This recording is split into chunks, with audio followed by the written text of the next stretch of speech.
एक मिनिट दे.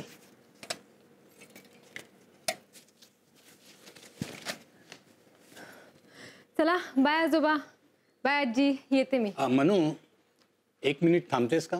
तुझ्याशी बोलायचंय थोडं. काही अर्जंट आहे का? अर्जंट म्हणजे आहे तसं, कारण आज आम्ही जाणार आहोत. अगं, मोनूचं नाव ज्या वधूवर सूचक मंडळात नोंदवलं होतं ना, तिथे तुझं नाव नोंदवायला. ओ, तुझ्या काही अपेक्षा असतील तर सांग, म्हणजे आम्हाला फॉर्म भरायला बरं पडेल ना. पण आजोबा, माझ्या डोक्यात अशा काही अपेक्षा वगैरे नाहीयेत. अगं पण मनू, आम्हाला तिथे काहीतरी तर लिहावं लागेल ना. आय नो आजी, पण तुला सुद्धा आता काहीतरी ठरवायला हवंच ना. हो, मला कळतंय, पण मला वेळ द्या ना तुम्ही. मला खरंच यावर विचार करायला वेळ नाही मिळालाय. मग आम्ही जाऊ की नको? आजोबा, मला ना शांतपणे माझ्या मनाला विचारू द्या की मला कसा मुलगा हवाय, आणि जेव्हा माझ्या मनातून आपसूक उत्तर येईल ना, तेव्हाच मी तुम्हाला नीट सांगू शकेन की माझ्या काय अपेक्षा आहेत. मगच तुम्ही जा नाव नोंदवायला. अगं पण म्हणजे आजी, अगं मी मेंटली रेडी असल्याशिवाय कसं करू हे सगळं? म्हणजे समजा माझ्या समोर 4 मुलं आहेत, तर त्यातलं एक तरी मला निवडता आला पाहिजे ना. त्यासाठी डोक्यात क्लॅरिटी तरी हवी.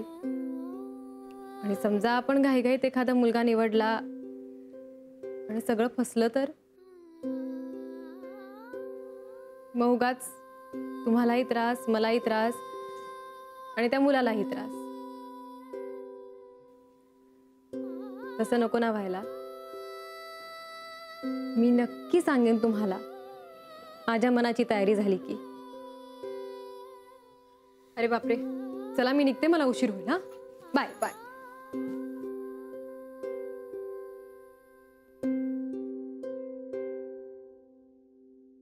एक काम करा, तुम्ही सारिकाशी बोलून घ्या. हो, म्हणजे हॉस्पिटलमधील पेशंट्सचे डेटाबेस तीच बघते. हां, हो, म्हणजे आकडेवारीत काही चूक असेल तर ती तुम्हाला नक्कीच सांगू शकेल. Okay, thank you. बोला, आज इकडे कसं काय? विक्या, तुला आता ना बरोबर माझीच गरज लागणार. म्हणजे? अरे म्हणजे तू ज्या डेटाबेस विषयी आता बोलत होतास ना, त्यासाठी आम्ही एक सॉफ्टवेअर डेव्हलप केलंय, ज्यात आपल्या क्लायंटच्या गरजेनुसार आपण ते मॉडिफाय करू शकतो. तेव्हा तुझ्या हॉस्पिटलच्या गरजा कळल्या की टेलर मेड सॉफ्टवेअर बनवून देऊ शकतो. Wow, that's a great idea. मग आता मी माझ्या कामाला सुरुवात करू? हो, पण त्यासाठी तुला हॉस्पिटलची मॅनेजमेंट सगळी समजून घ्यावी लागेल ना. ते मी समजून घेईनच, पण तुझी काही कर्तव्य आहेत जी तू पार पाडायला पूर्णपणे विसरलायस. कुठली? काय यार, स्वतःचं लग्न झालं आणि या मित्राचं काय? अरे तुझ्या लग्नापासून तुला सांगतोय की मला तुझ्या मिवणीची ओळख करून दे, ओळख करून दे. नुसता शेंड्या लाव मला लांब लचक. नाही नाही, सॉरी, खरंच सॉरी, मी खरंच विसरलो. नाही ते सॉरी बिरी सगळं नंतर हा. आता मीच शोधीन तिला. काय आहे ना, स्वतः मेल्याशिवाय स्वर्ग दिसत नाही ना. तिला शोधायची काहीच गरज नाहीये, कारण ती ह्याच हॉस्पिटलमध्ये आहे. काय हो, इथे ऑब्झर्वर म्हणून आहे ती, काय सांगतोस काय तू? आणि तिचं स्पेशलायझेशन कम्प्लीट होईपर्यंत इथेच असणार आहे. जे प्रत्येक गोष्टीसाठी योग्य वेळ यावी लागते म्हणतात ती हीच, आणि माझी आता योग्य वेळ आलेली आहे. म्हणजे आता मी लगेच कामाला सुरुवात करतो. आता हीच माझी कर्मभूमी. Yes, all the best. Thank you.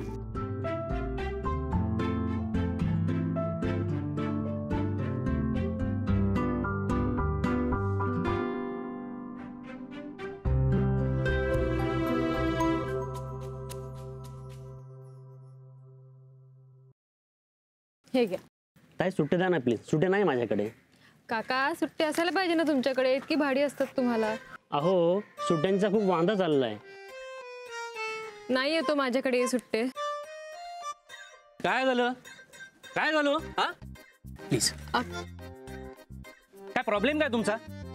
चांगल्या माणसानं ना तुम्ही नेहमी त्रास देता, आणि नाही एकटी बाई बघितली ना की फार जास्तच होतं हो तुमचं. तुम्हाला सुट्टे पैसे बाळगायला काय होतात मला सांगा? प्रत्येक वेळेस काय आम्ही ठेका घेतला का सुट्टे पैसे बाळगायचा? मी देऊ का सुट्टे पैसे? आहेत माझ्याकडे. त्याची गरज नाहीये. पण तुम्हाला सुट्टे पैसे बाळगायला काय होतं? हो साहेब, कशाला उगाच तोंडाचा हॉर्न वाजवताय? ताई देतील पैसे मला. मी तेच तुम्हाला सांगत होते, त्याची गरज नाहीये. काका आपण नंतर ऍडजस्ट करू पुढच्या वेळी. चालेल चालेल ठीक आहे. हो, आधी नाही का सांगायचं? मला वाटलं होतं की ते तुम्हाला त्रास देतात आणि तुम्हाला मदतीची गरज आहे म्हणून मी आलो होतो. नाही नाही, नॉट ॲट ऑल. इनफॅक्ट माझ्या ओळखीचे येते. मी बऱ्याच वेळा यांच्याच रिक्षामधून येते. ओळखीच येतोय. नमस्कार. असू दे असू दे. जरा थांबा. तुम्ही इथे येता का? हो, एक रिसर्च प्रोजेक्ट करतेय आणि थोडा कामाचा अनुभवही घेतेय. हो, रोज येता? हो. ग्रेट. हो, मग भेट होतच राहील आपली. नाही म्हणजे मला सुद्धा एका प्रोफेशनल कामासाठी इथे यायचंच आहे रोज. मग आपली भेट होतच राहील नाही का? चला, येऊ मी? हो. भेटूया. चला.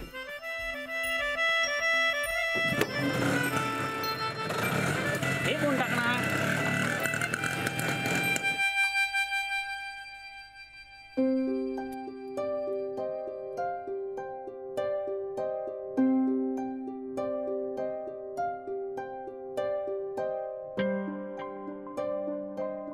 अहो आता जरा एका जागी बसा. त्यानं काय होणार? मला थोडा विचार करू दे. बर करा. मला काय वाटतं, मनू म्हणते तर आपण तिला वेळ द्यायला हवा. तशी ती सरळ मुलगी आहे, उगाचच आपल्याशी खोटं बोलणार नाही. नाही, वेळ द्यायला हरकत नाही, पण लग्नाची वेळ टळून जायला नको. हो, लग्न ठरायला वेळ लागतो, असं काही पटकन जमत नाही. आता मोनूचं एक जमलं, पण प्रत्येक वेळी काही असं होईलच असं नाही ना. हो ग, पण बघ ना, ती अभ्यासात किती बिझी होती. त्यात मोनूच्या लग्नात तिने खूप वेळ दिला. मग मोनू आजारी पडली तेव्हा ती तिथे जाऊन राहिली. हो तिला स्वतःचा विचार करायला वेळ सुद्धा मिळाला नाही. बरोबर आहे तिचं. हो. अहो पण पोतनीसांच्या पल्लवीचं बघा कसं जमलं. मनूची जर तयारी नसेल ना, तर काय उपयोग आहे याचा? आता लग्न तिला करायचे आणि नवऱ्या मुलाविषयीच्या तिच्या अपेक्षा नक्की नसतील तर आपण तिथे खेटा घालण्यात काय अर्थ आहे? ठीक आहे, तुम्ही म्हणता तेही बरोबर आहे, पण मी काय म्हणते की आपणच एखादा मुलगा पसंत करून ठेवूया ना. शेवटी होकार नकार देणं तिच्याच हातात आहे ना. आता अहो ही मुलगी कुणाच्या प्रेमातही पडली नाही. मग आता जर का ठरवून जर करायचं असेल तर आत्तापासून सुरुवात नको का करायला? खरं आहे तुझं म्हणणं. मग आता आपण काय करूया? आपण जाऊया आणि तिचं नाव नोंदवून येऊया. ठीक आहे.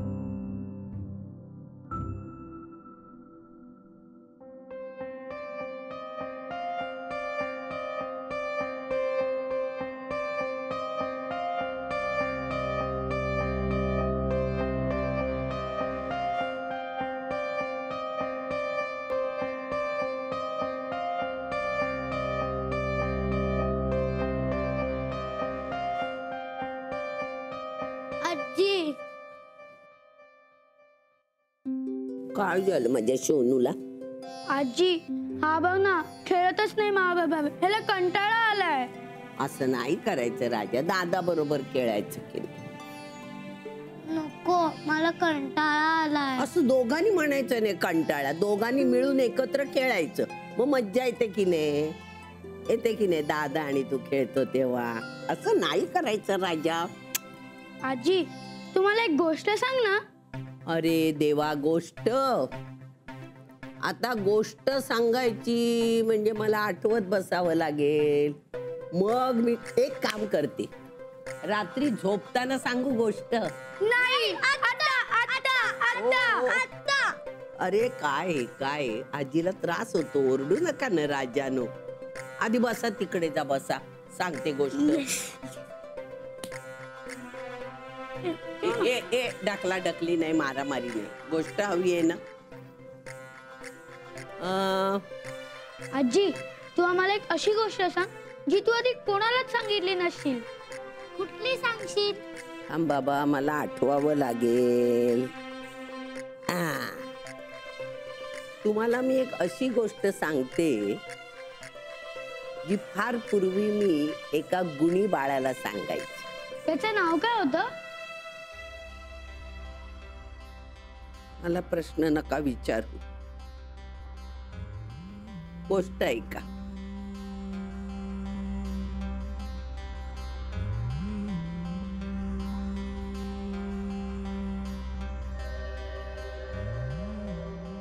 आजी हो. हा बघ ह्याने तो मोबाईल घेतला.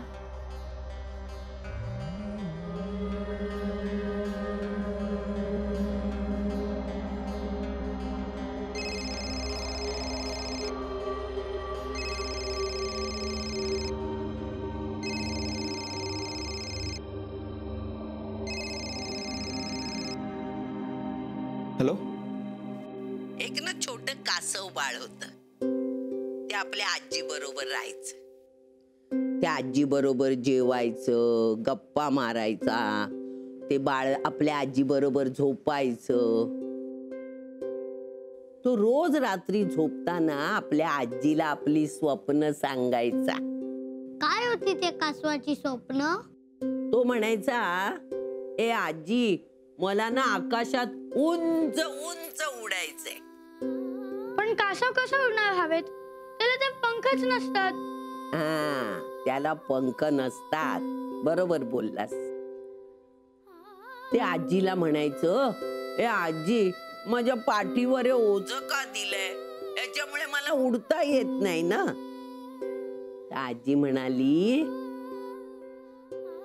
माझं बाळ गुणी आहे की नाही, हुशार आहे, तर तू एक काम कर, तुला जे काही मनापासून वाटतं ना करावं, ते अगदी मनापासून कर, प्रामाणिकपणे कर. मग माझा तुला आशीर्वाद मिळेल की तुझ्या या कवचाला 2 पंख फुटतील आणि तुला हवं तसं आकाशात उंच उंच उडता येईल.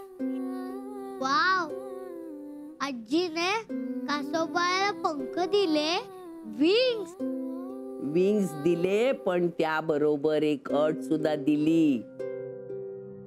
कासवाजी त्याला म्हणाली, हे बघ बाळा, तू उंच उडू शकशील, पण तू जर खोटं बोललास तर शिक्षा. ती मी तुला आता पूर्ण सांगणार नाही, पण एकच सांगते, तू जर खोटं बोललास तर मी दिलेले पंख गायब होतील आणि तुला उंच उडता येणार नाही. आजी तू ही गोष्ट त्या गुणी बाळाला रात्री झोपताना सांगायचीस? हो, त्या गुणी बाळाला आजी रोज छान छान स्वप्न सांगायची आणि ते गुणी बाळ स्वप्न बघत बघत झोपी जायचं. मग ते गोष्टीतलं कासव उडालं का? हो, खूप उंच उंच उडायचं आणि उडून आल्यावर आजीला सांगायचं वरती उडताना त्यांनी काय काय बघितलं, आणि सांगायचं आजीला, आजी वरून हे जग किती सुंदर दिसतं. ते बाळ आजीला म्हणालं, आजी मी खूप उंच उंच उंच जाणार.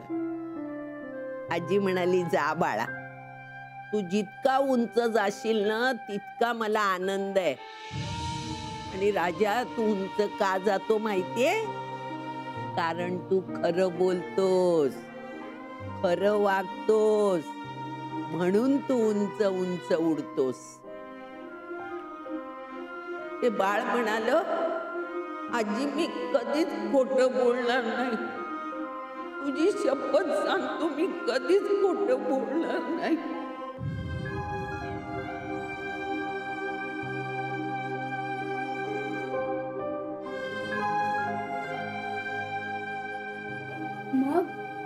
मग काय, जंगलामध्ये सगळ्यांना त्या उडणाऱ्या कासवाबद्दल कळलं.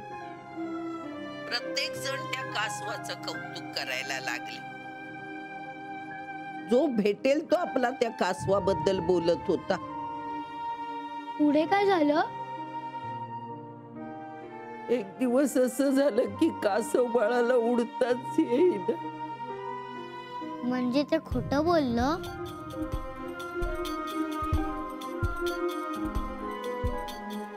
आपला लाडका विक्रांत माझ्याशी खोटं बोलला.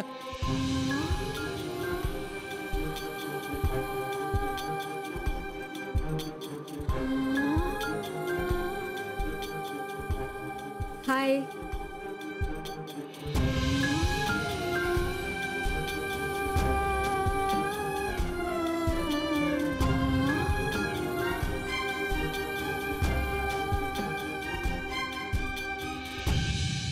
ओ, ते बाळ खोटं बोललं म्हणून त्याच्या आजीच्या डोळ्यातून पाणी यायला लागलं. तर कासव बाळाने आजीला विचारलं, आजी तू का रडतेस? मी खोटं बोललो म्हणून तू रडतेस? आजी तू रडायची थांब ना, मी परत कधीच खोटं बोलणार नाही. त्यावर आजी म्हणाली, नाही बाळा, आता तुझ्या आजीच्या डोळ्यातले अश्रू कधीच थांबणार नाही, कारण राजा तू खोटं बोलला रे.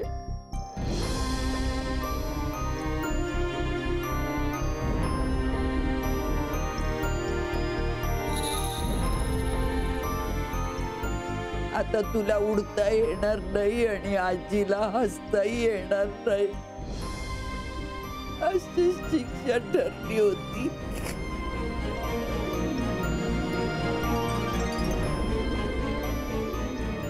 तर ती शिक्षा आपल्या दोघांना भोगावी लागणार आहे. तर ती शिक्षा आपल्या दोघांना भोगावी लागणार आहे.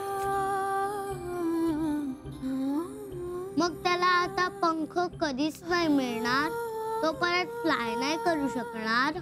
आणि जर तो खरं बोलायला लागला तर त्याला त्याचे पंख परत मिळतील.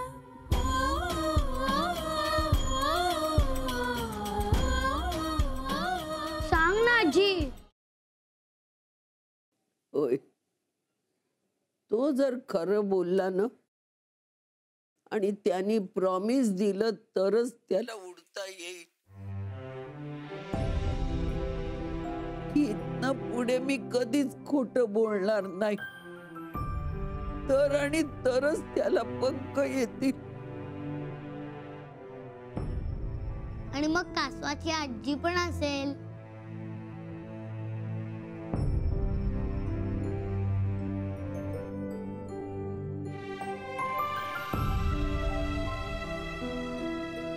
Sorry, wrong number. Oh really? मी आलेली पण कळलं नाही तुम्हाला? सगळं विसरून ऐकत होता फोन आणि डोळ्यात पाणी. म्हणजे फोन राईट असणार, रॉंग नाही.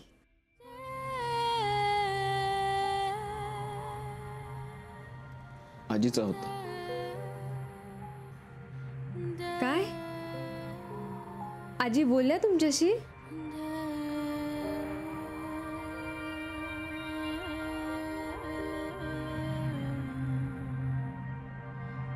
चुकून लागला होता. ती आर्यन आणि अथर्वला गोष्ट सांगत होती. तिला कळलं सुद्धा नाही फोन लागलेला. ओ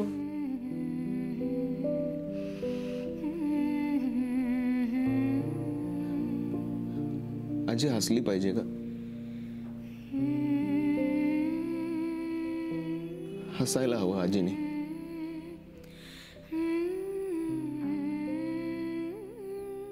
आय प्रॉमिस